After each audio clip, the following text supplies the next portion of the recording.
Our secret taste recipe is to cook with lemon care. Kutties healthy Samayal. Hello friends, welcome to Kutties healthy Samayal. Be positive, be healthy. நாம் இன்றைக்கி சூப்பரான டேஸ்டியான சக்கரை பொங்கல் பர்ஃபெக்டாக எப்படி செய்யுதுன்னு டிப்ஸோடு பார்க்கலாமா? அதுக்கு முன்னாடி நம்ம சேனலை சப்ஸ்கிரைப் பண்ணாதவங்க சப்ஸ்கிரைப் பண்ணிவிட்டு பக்கத்தில் இருக்க பெல் பட்டனை கிளிக் பண்ணிக்கோங்க. ஆல் ஆப்ஷனை கிளிக் பண்ணுங்கள். அப்போ தான் நாங்கள் போடுற எல்லா வீடியோஸோட நோட்டிஃபிகேஷன்ஸ் உங்களுக்கு வரும். இது வரைக்கும் சப்ஸ்கிரைப் பண்ண எல்லாருக்கும் தேங்க்யூ ஸோ மச். நாம் இன்றைக்கி ரொம்பவும் டேஸ்டியான சூப்பரான சர்க்கரை பொங்கல் குழன்னு எப்படி குக்கர்லேயே செய்கிறதுனா இந்த வீடியோவில் பார்க்க போகிறோம். இதோட அளவுகள் மட்டும் நீங்கள் கரெக்டாக ஃபாலோ பண்ணால் போதும். சூப்பராக டேஸ்டியான சர்க்கரை பொங்கல் இது போல் நீங்கள் வீட்லேயே செஞ்சிடலாம். நான் குக்கரில் எவ்வளோ அளவு வைக்கணும், அதே போல் நீங்கள் பாத்திரத்தில் செஞ்சால் எவ்வளோ அளவு வைக்கணும் எல்லாமே அங்கங்கே நான் டிப்ஸாக சொல்லியிருப்பேன். ஸோ வீடியோ ஸ்கிப் பண்ணாமல் பாருங்கள். அப்போ தான் உங்களுக்கும் புரியும், எங்களுக்கும் அது சப்போர்ட்டிவாக இருக்கும். ஒவ்வொரு இடத்துலையும் ஒவ்வொரு டிப்ஸ் சொல்லியிருப்பேன். ஸோ மிஸ் பண்ணாமல் பாருங்கள். வாங்க இது எப்படி செய்யுதுன்னு பார்த்துக்கலாம். இதுக்காக நான் இன்றைக்கி 1 கப் அளவுக்கு பச்சரிசி எடுத்திருக்கேன். பொங்கல் பச்சரிசியில் செய்யும்போது தான் நல்லா குழஞ்சி நமக்கு கிடைக்கும். இந்த அளவுக்கு தேவையான 1/4 கப் அளவுக்கு பாசிப்பருப்பு எடுத்திருக்கேன். 1 கப் பச்சரிசிக்கு 1/4 கப் பாசிப்பருப்பு கரெக்டாக இருக்கும். இப்போ இது ரெண்டுத்தையும் சேர்த்து நம்ம அலசி கொண்டு வந்துடலாம். ஏன்னா நம்ம குக்கரில் தான் போட போகிறோம். இப்போ நம்ம இதை குக்கரில் ட்ரான்ஸ்ஃபர் பண்ணிக்கலாம். நீங்கள் பாத்திரத்தில் செய்கிறது போல் இருந்தால் 15 நிமிஷம் போல் நீங்கள் ஊற வச்சு அப்புறம் செஞ்சிங்கன்னா சீக்கிரம் குழஞ்சி நல்லா வெந்து வந்துடும். டைமும் நமக்கு சேவ் ஆகும். இப்போ இது கூட நான் 1 கப் அளவுக்கு பால் ஆட் பண்ணிக்கிறேன். பாத்திரத்தில் நீங்கள் சேர்க்கும் போதும் 1 கப் அளவுக்கு பால் ஆட் பண்ணிக்கோங்க. டேஸ்ட் நல்லாயிருக்கும். அதாவது 1 கப் அரிசிக்கு குக்கர்னால் 5 கப் நம்ம தண்ணியும் பாலும் சேர்த்து வைக்கணும்.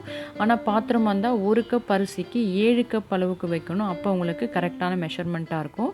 இப்போ நான் இதில் 1 கப் அளவுக்கு பாலும் 4 கப் அளவுக்கு தண்ணியும் வச்சுருக்கேன் குக்கரில். நீங்கள் பாத்திரத்தில் செய்யும்போது 1 கப் அளவுக்கு பாலும் 6 கப் அளவுக்கு தண்ணியும் வச்சு செய்யுங்க. அப்போ கரெக்டாக உங்களுக்கு குழஞ்சி நல்லா கிடைக்கும் சர்க்கரை பொங்கல். தண்ணி ஆட் பண்ண பிறகு 2 பிஞ்ச் அளவுக்கு கல் உப்பு ஆட் பண்ணிக்கிறேன். எந்த ஸ்வீட் செஞ்சால் நம்ம இது போல் உப்பு ஆட் பண்ணும்போது அந்த ஸ்வீட்னஸ் ரொம்ப டேஸ்டியாக இருக்கும். அதுக்காக தான். இப்போ நம்ம தண்ணி நிறைய வச்சுருக்கோம். அதுக்காக இந்த ஸ்பூனை நான் அது உள்ளே போட்டு வைக்கிறேன். எப்போவுமே வெண்பொங்கலோ இல்லை ஸ்வீட் பொங்கலோ இது போல் குக்கரில் செய்யும்போது நம்ம எப்போவுமே அரிசிக்கு அதிகமாக தான் தண்ணி வைப்போம். அது போல் வைக்கும்போது தண்ணி பொங்கி வழிஞ்சு அரிசி சரியாக வேகாமல் அடிப்பிடிச்சிரும். அதனால் இது போல் நீங்கள் ஒரு ஸ்பூன் அது உள்ளே போட்டு குக்கரை மூடிட்டிங்கன்னா கண்டிப்பாக தண்ணி பொங்கி வழியாது. அந்த தண்ணி அதிலேயே நல்லா வெந்து குழஞ்சி வரும் நமக்கு.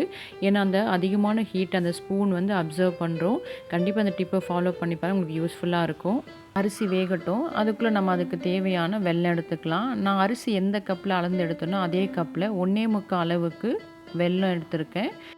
இது மண்டை வெல்லம் தான். எப்போவுமே இந்த வெல்லம் வாங்கின உடனே ஒரு கத்தியில் நீங்கள் இது போல் ஸ்க்ராப் பண்ணி வச்சிட்டிங்கன்னா எந்த ரெசிபி செஞ்சாலும் உங்களுக்கு மெஷர்மெண்ட்டுக்கு கரெக்டாக ஈஸியாக இருக்கும். நீங்கள் அதிகமாக ஸ்வீட் சாப்பிட்டிங்கன்னா 2 கப் அளவு கூட வெல்லம் ஆட் பண்ணிக்கலாம். அதாவது 1 கப் அரிசிக்கு 2 கப் வெல்லம் ஆட் பண்ணிக்கலாம். நான் இது போல் வெல்லம் ஸ்க்ராப் பண்ணி ஒரு கண்டெய்னரில் போட்டு க்ளோஸ் பண்ணி வச்சுப்பேன். தேவையானப்போ ஈஸியாக யூஸ் பண்ணிக்கலாம். வெல்லம் கரையத்துக்காக 1 கப் தண்ணி ஆட் பண்ணி நம்ம காய்ச்சி வடிகட்டிக்க போகிறோம். இது பாகுப்பதெல்லாம் ஒன்றும் வேண்டாம். இந்த தூசிலாம் நம்ம எடுக்கிறதுக்காக தான் இப்படி தண்ணி ஆட் பண்ணி காய்ச்சி வடிகட்டிக்கிறோம். நீங்கள் பாத்திரத்தில் செய்யும் போதும் இது போல் வெல்லத்தை கொஞ்சமாக தண்ணி வச்சு காய்ச்சி வடிகட்டிக்கோங்க. அப்படி இல்லை உங்களோட வெல்லம் க்ளீனாக இருக்குன்னா சாதமும் பருப்பும் நல்லா குழஞ்சி வெந்து வந்த பிறகு வெல்லத்தை நீங்கள் அப்படியே ஆட் பண்ணி மிக்ஸ் பண்ணி விட்டிங்கன்னா அது நல்லா கரைஞ்சிரும். பொங்கல் உங்களுக்கு சூப்பராக ரெடி ஆகிடும். இதை பாத்திரத்தில் செய்யும்போது ஃபாலோ பண்ண டிப்பு. அடுத்ததுக்கு என்ன தேவைன்னு பார்த்துக்கலாம். நான் கொஞ்சமாக கிரேப்ஸு, கொஞ்சமாக முந்திரி, தேவையான அளவுக்கு நெய்யும் கொஞ்சம் ஏலக்காய் பவுடரும் எடுத்து வச்சுருக்கேன். இதில் ஆட் பண்ணுற நட்ஸ் எல்லாமே உங்கள் விருப்பத்துக்கு ஏற்றாப்பில் கூடவோ குறையவோ ஆட் பண்ணிக்கோங்க. அதே போல் விருப்பப்பட்டால் நீங்கள் பாதாம் கூட இதில் ஆட் பண்ணிக்கலாம். இது உங்களோட டேஸ்ட்டை பொறுத்து தான். இப்போ நம்ம பொங்கல் பார்க்கலாம். சூப்பராக வெந்து வந்திருக்கு பாருங்கள். நல்லா குழஞ்சி அந்த தண்ணி அதிலேயே வெந்து வந்திருக்கு. வெளியே பொங்கி வரவே இல்லை. இந்த டைமில் நாம் அந்த ஸ்பூனை வெளியே எடுத்துக்கலாம். இதுக்காக நான் அந்த ஸ்பூனை பொங்கலில் போட்டு வச்சேன். நான் இன்றைக்கி 5 விசில் விட்டு இறக்கி வச்சுருக்கேன். நீங்கள் ஆட் பண்ணுற அரிசியை பொறுத்து தான். பழைய அரிசி ஆட் பண்ணோம்னா சீக்கிரமாக வெந்து நமக்கு குழஞ்சி வந்துடும். ஆனால் புதுசாக இருந்ததுன்னா அரிசி வேகிறதுக்கு 1 விசில் 2 விசில் எக்ஸ்ட்ரா எடுக்கும். அவ்வளோதான். அடுத்ததாக நாம் வெல்லம் காய்ச்சி இறக்கி வச்சுருக்கோம். அதையும் நாம் இதில் வடிகட்டிக்கலாம். வடிகட்டின பிறகு திரும்பவும் நம்ம கேஸ் ஆன் பண்ணி ஜஸ்ட்டு ஒரு 5 மினிட்ஸ் மட்டும் மிக்ஸ் பண்ணி விட்டோம்னா கரெக்டாக செட் ஆகிடும். இதே போல் நீங்கள் பாத்திரத்தை செய்யும் போதும் அரிசியும் பருப்பு நல்லா குழஞ்சி வந்த பிறகு இது போல் வெல்லத்தை ஆட் பண்ணிக்கோங்க. உங்களுக்கு கரெக்டாக இருக்கும். ஏன்னா உங்களுக்கு மிக்ஸ் பண்ணும்போதே தெரியும் அது எந்த அளவுக்கு லிக்விட் ஃபார்மில் இருக்குது அப்படி சொல்லிட்டு. இப்போ நம்ம வெல்லம் ஆட் பண்ணியாச்சு. பாருங்கள் எவ்வளோ தூசி இருக்குது இதில். இதுக்காக தான் இதை நம்ம வந்து காய்ச்சி வடிகட்டுறோம். இப்போ இதை நல்லா மிக்ஸ் பண்ணி விட்டுக்கலாம். ஆட் பண்ணும்போது பார்த்திங்கன்னா நிறைய தண்ணியாக இருக்கா போல் தெரியும். ஜஸ்ட் ஒரு 5 நிமிஷம் மட்டும் நீங்கள் ஸ்டவ் ஆன் பண்ணி மிக்ஸ் பண்ணி விட்டிங்கன்னா உங்களுக்கு கரெக்டான பதத்துக்கு வந்துடும். அதே போல் பார்க்கும்போது ரொம்ப லிக்விடாக இருந்தாலும் இது ஆறின பிறகு நல்லா நமக்கு திக்காகி வந்துடும். நம்ம எப்போவுமே சக்கரை பொங்கலோ வெண்பொங்கலோ கொஞ்சம் வார்மாக சாப்பிடும்போது அது டேஸ்ட்டே ரொம்ப சூப்பராக இருக்கும். வெல்லம் தண்ணி ஆட் பண்ண பிறகு 5 மினிட்ஸ் மட்டும் நீங்கள் சிம்மில் வச்சு இது போல் மிக்ஸ் பண்ணி விட்டிங்கன்னா நமக்கு சூப்பரான பதத்துக்கு வந்துடும். பார்க்கும்போது தெரியும் உங்களுக்கு எவ்வளோ நல்லா குழஞ்சி டேஸ்டியாக இருக்குதுன்னு. சூடாக இருக்கும்போது இவ்வளோ தண்ணியாக தெரியுது. நான் ஆறும்போது உங்களுக்கு கரெக்டான பதம் கிடச்சிரும். அடுத்த இதுக்காக நட்ஸ் ஆட் பண்ணுறதுக்காக ஒரு சின்னதாக பேன் வச்சு 3 டேபிள் ஸ்பூன் அளவுக்கு நெய் ஆட் பண்ணிக்கிறேன். நெய்யோட அளவு உங்கள் டேஸ்ட்டை பொறுத்து கூடவோ குறையவோ ஆட் பண்ணிக்கோங்க. அப்படி சில பேருக்கு நெய் ஃபுல்லாக சாப்பிட்டா திகட்டும் அப்படின்றவங்க 1 ஸ்பூன் அளவுக்கு குக்கிங் ஆயில் ஆட் பண்ணிக்கலாம். அதுவும் நல்ல டேஸ்டியாக இருக்கும். இப்போ நெய் நல்லா கரைஞ்சி வந்த பிறகு எடுத்து வச்சுருக்கிற காய்ந்த திராட்சை முந்திரி ஆட் பண்ணிக்கலாம். இது நமக்கு நல்லா ரோஸ்ட் பண்ணி பொங்கலோடு ஆட் பண்ணிக்க போகிறோம். இந்த நட்ஸோட அளவும் உங்கள் டேஸ்ட்டுக்கு ஏற்றா போல் கூடவோ குறைவோ ஆட் பண்ணிக்கோங்க. கருகாமல் செவக்க ரோஸ்ட் பண்ணி ஆட் பண்ணிக்கலாம். ஸ்டவ் ஆஃப் பண்ண பிறகு ஒரு 1/2 ஸ்பூன் அளவுக்கு ஏலக்காய் பவுடர் ஆட் பண்ணிக்கிறேன்.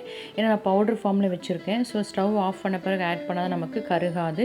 நீங்கள் ஏலக்காய் தட்டி ஆட் பண்ணுவீங்கன்னா கொஞ்சம் முதலையே நீங்கள் ஆட் பண்ணி அதுக்கப்புறமா ரோஸ்ட் பண்ணி ஆட் பண்ணிக்கோங்க. இப்போ நம்ம பொங்கலோட ஆட் பண்ணியாச்சு.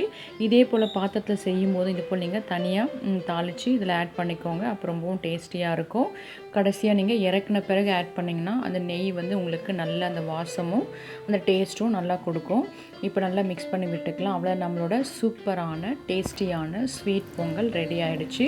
பார்க்கும்போதே பாருங்கள் எவ்வளோ நல்லா குழஞ்சி வந்திருக்குது. இதோட டேஸ்ட்டும் பார்த்திங்கன்னா அவ்வளோ சூப்பராக இருந்தது. நாங்கள் எல்லாருமே சின்ன பிள்ளைங்க பெரியவங்க வரைக்கும் விரும்பி சாப்பிட்டோம். ஸோ இது போல் நீங்களும் செஞ்சு கொடுங்க. நான் இன்றைக்கி நெய் வந்து மிதமாக தான் ஆட் பண்ணியிருக்கேன். உங்களுக்கு இன்னும் நெய் அதிகமாக தேவைன்னா அதிகமாக கூட நீங்கள் ஆட் பண்ணி செஞ்சுக்கலாம். இப்போ நாம் இதை சர்வ் பண்ணிக்கலாம். நீங்களும் இதில் சொல்லியிருக்க டிப்ஸ்லாம் ஃபாலோ பண்ணி அந்த மெஷர்மெண்ட்லாம் கரெக்டாக ஃபாலோ பண்ணி செஞ்சு பாருங்கள். செஞ்சுட்டு உங்கள் எக்ஸ்பீரியன்ஸ் உங்கள் டேஸ்ட் எங்களுக்கு கமெண்ட் பண்ணுங்கள். மறக்காமல் லைக் பண்ணுங்கள். தொடர்ந்து சப்போர்ட் பண்ணுங்கள். உங்கள் ஃப்ரெண்ட்ஸ் அண்ட் ஃபேமிலிக்கு ஷேர் பண்ணுங்கள். தேங்க்யூ. அம்மி டேஸ்டி. நீங்களும் ட்ரை பண்ணுங்கள், என்ஜாய் பண்ணுங்கள், ஹெல்த்தியாக இருங்க. தேங்க்யூ. உங்களுக்கு இந்த வீடியோ பிடிச்சிருந்ததுன்னா லைக் பண்ணுங்கள், ஷேர் பண்ணுங்கள், கமெண்ட் பண்ணுங்கள், சப்ஸ்கிரைப் பண்ணுங்கள், பக்கத்தில் இருக்க பெல் பட்டனையும் கிளிக் பண்ணுங்கள். பாய்.